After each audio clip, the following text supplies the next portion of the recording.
जी हाँ दोस्तों, ये देखिए खेसारी लाल यादव का किस तरह से ग्रैंड एंट्री हुआ है झारखंड के रांची ज़िले में। झारखंड के रांची ज़िले में आज खेसारी लाल यादव का कार्यक्रम था हरमू मैदान रांची में। तो वहीं पे आप लोग देख पा रहे होंगे वीडियो किस प्रकार से खेसारी लाल यादव का ग्रैंड एंट्री हुआ है।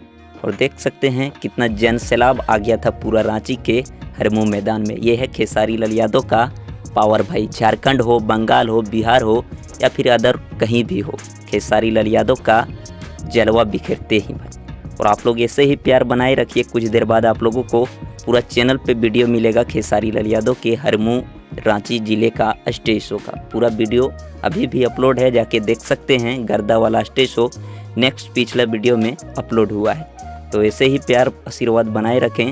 आप लोगों को पता होगा रोमिंग में शरीर बा 2 1 मिलियन से ज़्यादा क्रॉस हो चुका है और सपना चौहान का बर्थडे का वीडियो आने वाला है।